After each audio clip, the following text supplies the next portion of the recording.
The AC adapter on my laptop got pinched a while back, and I had the luxury of being able to ignore it because it seemed as though it wasn't so bad. But it's obviously reached the point of no return here. I have a soldering iron heating up and a little soldering station put together, and the next thing to do is going to be to carefully try to open it up and expose these wires. So I peeled the plastic covering away, and it looks as though the ground wraps around what's presumably a single center conductor, kind of like a coax cable. I mean, this is just a DC supply, and I'm imagining there's only two wires in there, a ground and a 5 volt or 7 volt or whatever it is. So here are the two wires carefully cleaned up. There's the center conductor carrying the 19.5 volts, as it turns out, and the ground actually is a braided wire wrapped around it. Center conductor is a braided wire. It's all very nice. When you're peeling back the insulation, you have to be very, very careful using various tools to try not to nick any of those wires, because it wouldn't take much of a nick to break them free, and you want to keep them as intact as you can.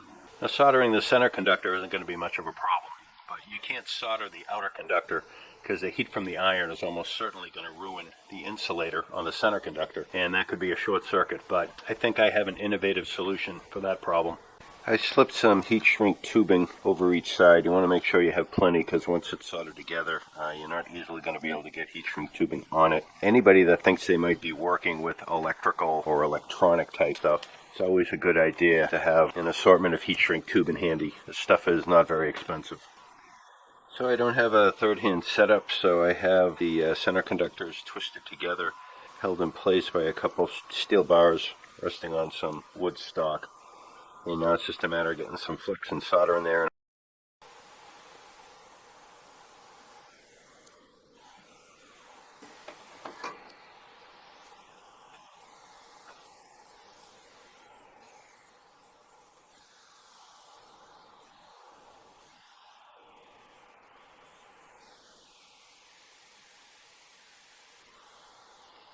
That's not the most beautiful solder joint. I'm just cleaning it up. A little bit of acetone.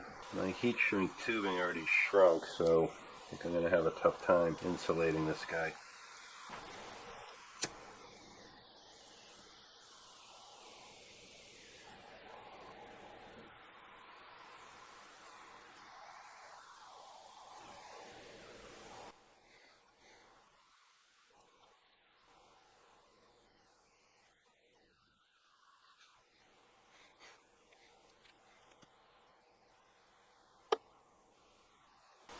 And here's the center conductor wrapped up with heat shrink tubing, looking pretty good.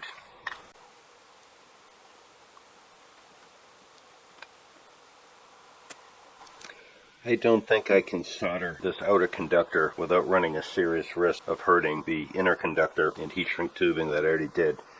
So what I think I'm going to do is just depend on a dry electrical contact. I have some fine strands of copper wire from a 16 gauge general purpose wire, and I'm just going to wrap this up to help carry the electrical load to make sure whatever current is flowing on the hot wire, you need to have an equal amount flowing back on the ground. The ground seems to be a lot bigger, but you need to have a good electrical connection here, or this is going to start to heat up. So what I'm doing is I'm just taking about 4 wires here, and I'm starting it with a little kink in it, and then I wrap the wire back across itself to hold itself in place. I'm trying to, once I set it, get a reasonably tight wrap on it.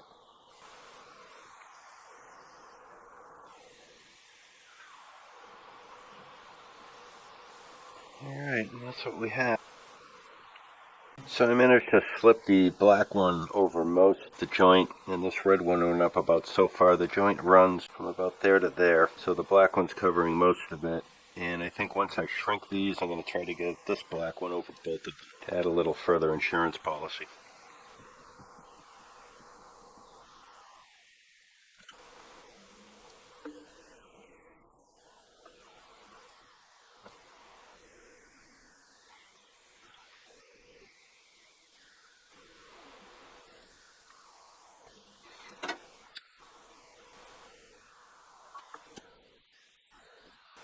Well, and there's the finished joint. Definitely not my finest work, but I think it is functional.